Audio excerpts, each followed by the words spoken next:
ഇറാന്റെ മിസൈൽ ആക്രമണത്തിൽ ഗൾഫ് രാജ്യങ്ങൾ ഉൾപ്പെടെ പകച്ചു നിൽക്കുന്ന ഒരു സാഹചര്യമാണ് നിലവിൽ കാണുന്നത്. ഇപ്പോഴത്തെ അവസ്ഥ എന്താണ്, ഇനി അങ്ങോട്ട് എങ്ങനെയാണ് എന്നുള്ളതാണ് പരിശോധിക്കുന്നത്. ഷിനോജിക, ദുബൈ കത്തുന്നു, ദുബൈയിൽ തുടരെ മിസൈൽ ആക്രമണങ്ങൾ നടക്കുന്നു, അബുദാബിയിൽ ഉൾപ്പെടെ UAE ഉൾപ്പെടെ എന്നുള്ളതാണ് സോഷ്യൽ മീഡിയയിൽ പ്രചരിക്കുന്ന വാർത്ത. എന്താണ് റിയാലിറ്റി? നാട്ടിൽ നിന്ന് ഉൾപ്പെടെ ആളുകൾ വിളിച്ച് ആശങ്കയോടെ ചോദിക്കുകയാണ്. UAE കത്തുന്നു എന്നുള്ള ആ പ്രയോഗത്തോട് യോജിക്കാൻ കഴിയില്ല. പക്ഷേ UAE ഇന്ന് കടന്നുപോയിട്ടുള്ളത് ഇതുവരെ നേരിട്ടിട്ടില്ലാത്ത ഒരു സംഘർഷ സാഹചര്യത്തിലൂടെയാണ്. പക്ഷേ ഇവിടെ ഇത്തരം സാഹചര്യങ്ങൾ നേരിടാൻ എത്രമാത്രം സജ്ജമാണ് എന്ന് തെളിയിക്കുന്ന ഒരു ദിവസം കൂടിയായിരുന്നു എന്ന് വേണമെങ്കിൽ പറയാം. കാരണം നിരന്തരമായി മിസൈലുകൾ, വേണമെങ്കിൽ നൂറുകണക്കിന് മിസൈലുകൾ UAEയുടെ ആകാശത്തേക്ക് പറന്നു വന്നു എന്നുള്ളത് വാസ്തവമാണ്. പക്ഷേ ഒന്നുപോലും ഒരു ടാർഗറ്റിലേക്ക് വീണിട്ടില്ല. സംഭവിച്ചിട്ടുള്ളത് ഇത് മുഴുവൻ ആകാശത്ത് വെച്ച് തന്നെ ഇത് ഇൻ്റർസെപ്റ്റ് ചെയ്യുകയും അതിൻ്റെ കഷണങ്ങൾ പലയിടത്തായിട്ട് വീഡിയോക്കെയാണ് ചെയ്തിട്ടുള്ളത്. ഇതിൻ്റെ വീഡിയോകളാണ് ആളുകൾ നിരന്തരം എടുത്ത് പ്രചരിപ്പിക്കുന്നു. ദുബൈയിൽ മിസൈൽ വീഴുന്നു, ദുബൈ ഡേഞ്ചർ, ദുബൈ കത്തുന്നു എന്നൊക്കെ പറഞ്ഞിട്ട് അത് തെറ്റിദ്ധാരണയാണ് സത്യത്തിൽ. ദുബൈ മീഡിയ ഓഫീസ് തന്നെ പറഞ്ഞിട്ടുണ്ട്, ഇപ്പോൾ പ്രചരിക്കുന്ന പല ചിത്രങ്ങളും വീഡിയോയും പഴയ വീഡിയോകളാണ്. അതെടുത്ത് പ്രയോഗിക്കുന്നുണ്ട്. ഈ സമയത്ത് ഇവിടെ കത്തുന്നു അവിടെ കത്തുന്നു എന്നൊക്കെ പറഞ്ഞിട്ട് പ്രയോഗിക്കുന്നുണ്ട് എന്ന് ഔദ്യോഗികമായിട്ട് തന്നെ ഇവർ അറിയിക്കുകയാണ്. അത്തരക്കാർക്കെതിരെ നടപടി ഉണ്ടാകും എന്ന് ഓഫീസ് അറിയിച്ചിട്ടുണ്ട്. ഇപ്പോൾ മീഡിയ വൺ പലപ്പോഴും വീഡിയോകൾ ഇന്ന് പോസ്റ്റ് ചെയ്യുന്ന സമയത്ത് നമ്മൾ കണ്ടൊരു സാധനം, കമൻറ്റിലായിട്ട് ആളുകൾ വന്ന് കമൻറ്റ് ചെയ്യാണ്, ഈ വീഡിയോ 1 മണിക്കൂർ മുന്നേ നമുക്ക് കിട്ടി, ഇപ്പോഴാണോ നിങ്ങൾക്ക് കിട്ടുന്നത്? നമ്മളത് മനഃപൂർവ്വം വൈകിപ്പിക്കുന്നതാണ്, അതിൻ്റെ ആധികാരികത ഉറപ്പിക്കുന്നതാണ്. അത് ഒഫീഷ്യൽ അധികാരികൾ അത് കൺഫേം ചെയ്യാൻ വേണ്ടി വെയിറ്റ് ചെയ്യുന്നതാണ്. കാരണം മീഡിയ വണ്ണിൽ വരുന്ന വാർത്തകൾ നിങ്ങൾക്ക് ആധികാരികമായി തന്നെ വിശ്വസിക്കാം. പാം ജുമൈറയിൽ ഒരു ഹോട്ടലിലേക്ക് ഇതിൻ്റെ കഷ്ണം പതിച്ചിട്ട് അവിടെ തീപിടുത്തം ഉണ്ടായിട്ടുണ്ട്. അത് ദുബൈ സ്ഥിരീകരിച്ചിട്ടുണ്ട്. ആ അപകടത്തിൽ 4 പേർക്ക് പരിക്കേറ്റ് എന്നുള്ളതും സ്ഥിരീകരിക്കുന്നുണ്ട്. ഇപ്പോൾ ആളപായങ്ങളുടെ കണക്കെടുക്കുകയാണെങ്കിൽ UAEയിലാണ് ഒരു ജീവാപായം സംഭവിച്ചിട്ടുള്ളത്. ഒരു പാകിസ്ഥാൻ സ്വദേശികളുടെ മരണം റിപ്പോർട്ട് ചെയ്തിട്ടുണ്ട്. അത് അബുദാബിയിലാണ് സംഭവിച്ചത്. അതേപോലെ തന്നെ ഇപ്പോൾ ദുബൈയിൽ നോക്കുകയാണെങ്കിൽ 4 പേർക്ക് പരിക്കേറ്റതുകൊണ്ട്. ഇപ്പോൾ അത് കമ്പയർ ചെയ്ത് നോക്കുകയാണെങ്കിൽ ഇപ്പോൾ ഇറാനിൽ 201 പേരാണ് മരിച്ചിട്ടുള്ളത്, 58 കുട്ടികളടക്കം.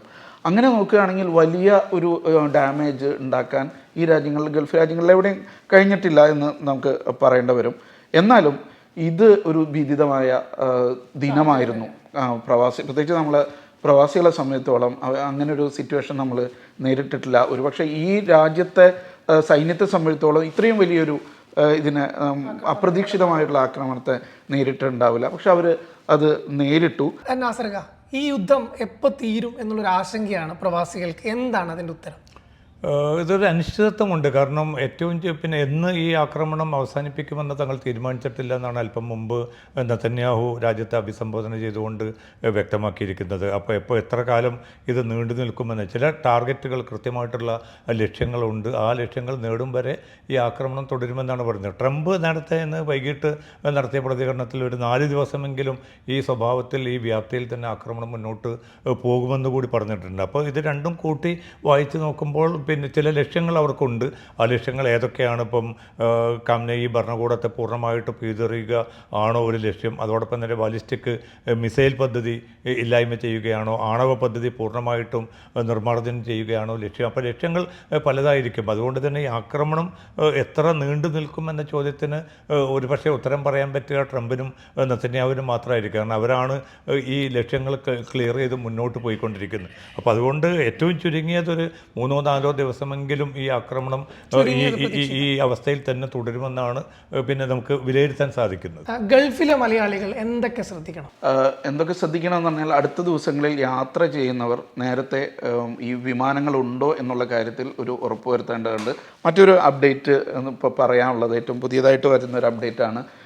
UAEയിൽ 2-ാം തീയതി മുതൽ 4-ാം തീയതി വരെ എല്ലാ സ്കൂളുകളും അതേപോലെ തന്നെ യൂണിവേഴ്സിറ്റികളും ഓൺലൈൻ ക്ലാസ്സുകളിലേക്ക് മാറുന്നു എന്നൊരു അറിയിപ്പ് വന്നിട്ടുണ്ട്. അതാണ് ഈ രാത്രിയിൽ വന്നിട്ടുള്ളൊരു വലിയ അപ്ഡേറ്റ്.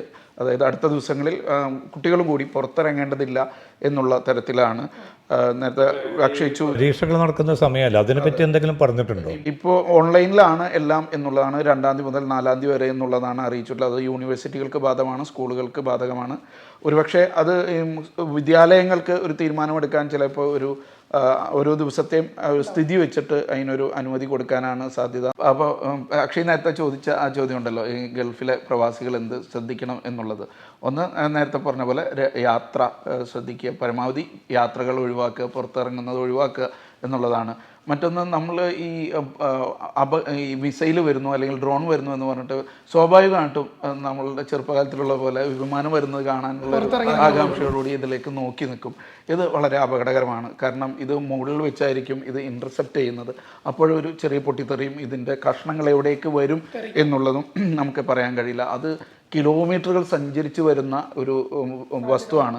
അത് സ്ഫോടക വസ്തുവാണെന്ന് മാത്രമല്ല, അത് ഭയങ്കരമായി ചൂടായിരിക്കും. കാരണം അത്രയും വായുവിനെ കീറി മുറിച്ച് വരുന്നതാണ്. യുഎയിൽ ഒരാൾ കൊല്ലപ്പെട്ടതും അത്തരമൊന്ന് തെറിച്ചിട്ടാണെന്നുള്ള ഔദ്യോഗിക സ്ഥിരീകരണമുണ്ട്. ഇത് തിരിച്ചിട്ടാണ്. അത് അപകടകരമായ ഒരു കാര്യമാണ്. നമ്മളതിനെ മൊബൈലിലേക്ക് എടുക്കാനോ ഇതിനൊക്കെ ആയിട്ട് നിൽക്കുമ്പോൾ അത് നിലത്ത് വീണില്ലെങ്കിലും നമുക്ക് പരിക്കേൽക്കാനുള്ള സാധ്യത വളരെ കൂടുതലാണ്. നമ്മൾ ഇത്തരം സാഹചര്യങ്ങളൊന്നും നേരിട്ടിട്ടില്ലാത്തത് കൊണ്ട് തന്നെ നമുക്കൊരു പുതുമയുണ്ടായിരിക്കും. പക്ഷേ അതാ വരുന്നു, നമുക്ക് എടുക്കാം എന്നുള്ളത്, അത് ഒഴിവാക്കുക എന്നുള്ളത് തന്നെയാണ്. ഇറാന്റെ സ്വാതന്ത്ര്യം എന്ന പേരിൽ തുടങ്ങി ആദ്യം തന്നെ പിഞ്ചു കുഞ്ഞുങ്ങളെ കൊന്നിട്ടാണ് തുടങ്ങുന്നത്. ഇറാൻ അത്ര നിസ്സാരക്കാരാണോ നാസർക്ക? പക്ഷേ ഇതിപ്പോൾ എന്ത് സംഭവിച്ചിരിക്കുന്നു, ഇപ്പോൾ യുദ്ധം അല്ലെങ്കിൽ ഈ ആക്രമണം ആരംഭിച്ചിട്ട് മണിക്കൂറുകൾ പിന്നിടുന്നതിന് മുമ്പാണ് ഒരു സ്കൂളിന് നേരെ കിൻഡർഗാർട്ടൻ ചെറിയ പെൺകുട്ടികൾ പഠിക്കുന്ന സ്കൂൾ, അവിടെ മിസൈൽ ആക്രമണം നടക്കുന്നു. ഏതാണ്ട് 85-ലധികം കുട്ടികളാണ് കൊല്ലപ്പെട്ടത്. 60-ലധികം കുട്ടികൾക്ക് പരിക്കേറ്റിട്ടുണ്ട്. അതിൽ തന്നെ ചിലരുടെ നില ഗുരുതരമാണ്. അപ്പോൾ നമ്മൾ സൈനിക ടാർഗറ്റുകൾ മാത്രമാണ് ഞങ്ങൾ ലക്ഷ്യം വെച്ചതെന്ന് ഇസ്രായേലും അമേരിക്കയും പറയുന്ന അതേ സമയത്തിനാണ് ലോകം ഈ ഏറ്റവും ഹൃദയവേദനയോടുകൂടി വളരെ പ്രയാസകരമായിട്ടുള്ള ദൃശ്യങ്ങൾ നമ്മൾ കാണാൻ വിധിക്കപ്പെടുന്നത്. എല്ലാ യുദ്ധത്തിൻ്റെയും ഒരു പൊതു സ്വഭാവമാണത്. കാരണം ഏറ്റവും കൂടുതൽ ഇരകളാക്കപ്പെടുന്നത് നിസ്സഹായരാക്കപ്പെട്ട മനുഷ്യരായിരിക്കും, അല്ലാതെ സൈനികരോ മറ്റോ ആയിരിക്കില്ല. ഇന്ന് മാത്രം ഏതാണ്ട് 200-ലധികം പേരാണ് ഇറാനിൽ മാത്രം കൊല്ലപ്പെട്ടിരിക്കുന്നത്. അപ്പോൾ നമുക്കറിയാം, നേരത്തെ പിന്നെ ഏതാണ്ട് 1980 മുതൽ 88 വരെ നടന്ന ഇറാൻ ഇറാഖ് യുദ്ധത്തിലും ലക്ഷക്കണക്കിന് മനുഷ്യരാണ് കൊല്ലപ്പെട്ടത്. അതിൽ തന്നെ സ്ത്രീകളും കുട്ടികളും വൃദ്ധരൊക്കെ തന്നെയാണ് ഏറ്റവും കൂടുതൽ. ഗൾഫിലെ രാജ്യങ്ങളുടെ സാഹചര്യം എന്താണ് നാസർക്ക? ഇതിൽ ഏറ്റവും പ്രധാനപ്പെട്ടത് ഇപ്പം ഇറാൻ ന്യായീകരിക്കുന്ന അല്ലെങ്കിൽ ഇറാൻ വിശദീകരിക്കുന്നത് ഇപ്പോൾ അമേരിക്കൻ ബേസുകൾക്ക് നേരെയാണ് തങ്ങൾ ആക്രമണം നടത്തുന്നതെന്നാണ്. സ്വാഭാവികമാണ്. ഇപ്പം സദ്ദാം ഹുസൈൻ്റെ കുവൈത്ത് അധിനിവേശത്തോട് കൂടിയാണ് അമേരിക്ക ഇവിടെ ബേസുകൾ വരുന്നത്. അവർ അമേരിക്കയ്ക്ക് ഇവിടെ ബേസുകളൊന്നും ഉണ്ടായിരുന്നില്ല. അതോടുകൂടിയാണ് ഇപ്പോൾ പല രാജ്യങ്ങളിലും, ഇപ്പം പിന്നെ കപ്പൽപ്പട അമേരിക്കയുടെ ഇപ്പം ബഹ്റൈനിലാണ്, ജുഫൈറിൽ. ഇപ്പം നമ്മൾ നേരത്തെ അവിടെ അല്ലയ്യാം എന്നൊരു പ്രസ്സുള്ളത് പിന്നെ ഈ സൈനിക കേന്ദ്രത്തിൻ്റെ തൊട്ട് മുമ്പിലാണ്. അവിടെ ആയിരുന്നു മാധ്യമം, ഗൾഫ് മാധ്യമം പത്രം അച്ചടിച്ചുകൊണ്ടിരുന്നു. അപ്പോൾ 2-2.5 വർഷത്തോളം അവിടെ ജീവിച്ച് നമുക്ക് അറിയാൻ പറ്റും, ഇതേപോലെ ഒരു സംഘർഷം വരുന്ന ഘട്ടത്തിൽ ഭയങ്കര ഭയാശങ്കകളായിരിക്കും അവിടെ. അപ്പോൾ ഇന്നും അവിടെ മിസൈൽ പതിച്ചുകൊണ്ട് വലിയ നാശനഷ്ടങ്ങൾ ഒക്കെ ഉണ്ടായിട്ടുണ്ട്. അപ്പോൾ അതോടൊപ്പം തന്നെ ഖത്തറിലെ അൽ-ഉദൈദ് വ്യോമതാവളം, അവിടെയും പിന്നെ ആക്രമണം നടന്നു. കുവൈത്തിന് നേരെ ആക്രമണം നടന്നു. ഇതൊക്കെ സംഭവിക്കുമ്പോൾ പിന്നെ ഏറ്റവും വലിയ ഇതെന്നുള്ള വളരെ സുരക്ഷിതമെന്ന് കരുതുന്ന ഈ ഗൾഫ് രാജ്യങ്ങളിൽ, നേരത്തെ ഷിനോജ് സൂചിപ്പിച്ചതുപോലെ മലയാളികൾക്കൊന്നും അഭിമുഖീകരിച്ചിട്ടില്ല ഇങ്ങനത്തെ ഒരു സാഹചര്യം. അവിടേക്ക് ഈ മിസൈൽ ആക്രമണങ്ങൾ വരിക, ജനങ്ങളോട് പിന്നെ വീടുകളിൽ തന്നെ തങ്ങാനും ഭരണകൂടം ആവശ്യപ്പെടേണ്ടി വരിക, ഇതൊന്നും നമുക്ക് പരിചിതമല്ല. പക്ഷേ സ്വാഭാവികമായിട്ടോ അല്ലെങ്കിൽ നിർഭാഗ്യകരമെന്ന് പറയട്ടെ, അത്തരം ഒരു സ്ഥിതിവിശേഷത്തിലൂടെയാണ് പോകുന്നത്. നേരത്തെ അക്ഷയ് സൂചിപ്പിച്ചതുപോലെ എത്ര ഈ അനിശ്ചിതത്വം, ഈ സംഘർഷം നിലനിൽക്കുമെന്ന ചോദ്യത്തിന് പോലും ഈ ഘട്ടത്തിലും നമുക്കൊരു കൃത്യമായിട്ടൊരു ഉത്തരം പോലും പറയാൻ പറ്റാത്തൊരു സാഹചര്യം കൂടി നിലനിൽക്കുന്നുണ്ട്. പ്രവാസികൾക്ക് ജോലി നഷ്ടപ്പെടുമോ, സാധനങ്ങളുടെ വില കൂടുമോ, ജീവിത ചെലവ് കൂടുമോ എന്നുള്ളൊരു ആശങ്കയാണ് പലരും പങ്കുവെച്ച് കാണുന്നത്. ഈ ഒരു ഘട്ടത്തിൽ എന്താണ് തോന്നുന്നത് ഷിനോജ്? യുദ്ധം നീണ്ടു നിൽക്കുകയാണെങ്കിൽ എന്തായാലും അത് പ്രതിസന്ധിയാണ്. പിന്നെ മറ്റൊന്നുള്ളത്, വളരെ സ്ട്രാറ്റജിക് പോയിന്റിലാണ് ഈ പോരാട്ടം നടക്കുന്നത്. കാരണം ഈ ഹോർമുസ് കടലെടുക്ക് എന്ന് പറയുന്നത് ചരക്ക് നീക്കത്തിൻ്റെ ഒരു വളരെ പ്രധാനപ്പെട്ട മേഖലയാണ്. അത് ഇറാൻ്റെ നിയന്ത്രണത്തിലുള്ളതാണ്. അത് തടയും, അല്ലെങ്കിൽ അത് അവിടുത്തെ ചരക്ക് നീക്കം തടയും എന്നൊക്കെ ഉള്ള ഭീഷണി ഇറാൻ മുന്നോട്ട് വെക്കുന്നുണ്ട്. അത് ഗൾഫ് രാജ്യങ്ങളെ സംബന്ധിച്ചിടത്തോളം, ഏഷ്യയെ സംബന്ധിച്ചിടത്തോളം പോലും അത് നിർണായകമാണ്. കാരണം യൂറോപ്പിൽ നിന്ന് വരേണ്ട ചരക്കുകൾ ഇതുവഴിയാണ് കടന്നു പോകേണ്ടത്, എണ്ണ കടന്നു പോകേണ്ടത്, വരേണ്ടത് ഒക്കെ ഈ കടലിടുക്ക് വഴിയാണ്. അതുകൊണ്ട് തന്നെ മാർക്കറ്റിൽ ഇതൊരു വലിയ അനിശ്ചിതത്വം സൃഷ്ടിക്കും എന്നുള്ളത് ഉറപ്പാണ്.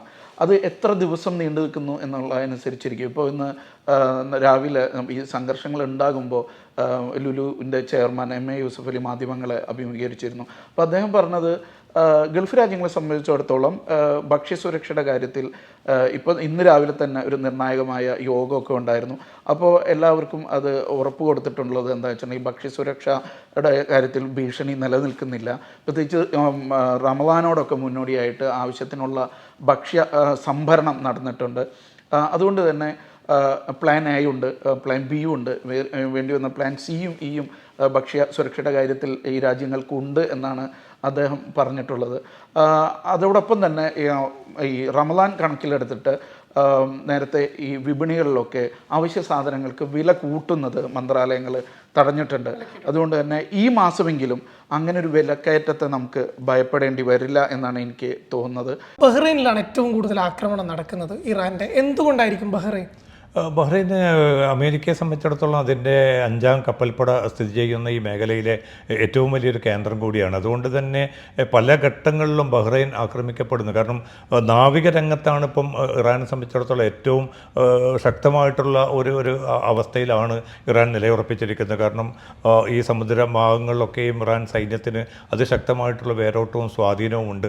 അതുകൊണ്ട് തന്നെ ഈ പുതിയ 2 യുദ്ധക്കപ്പലുകളാണ് ഇപ്പോൾ അമേരിക്ക അല്ലെങ്കിൽ വിമാനവാഹിനി കപ്പലുകളാണ് ഇവിടെ നിലയുറപ്പിച്ചിരിക്കുന്നത്. ഒന്ന് എബ്രഹാം ലിങ്കൺ ഉണ്ട്, മറ്റൊന്ന് ജെറാൾഡ് ആർ ഫോർഡ് എന്ന ഒരു യുദ്ധക്കപ്പൽ കൂടി, വിമാനവാഹിനി കപ്പൽ കൂടിയുണ്ട്. അപ്പോൾ ഇത്തരം ഒരു സാഹചര്യത്തിൽ ബഹ്റൈൻ സ്വാഭാവികമായി തന്നെ ഇറാൻ്റെ ഒരു ലക്ഷ്യമായിട്ട് വരുന്നത് ഇതുകൊണ്ട് മാത്രമാണ്.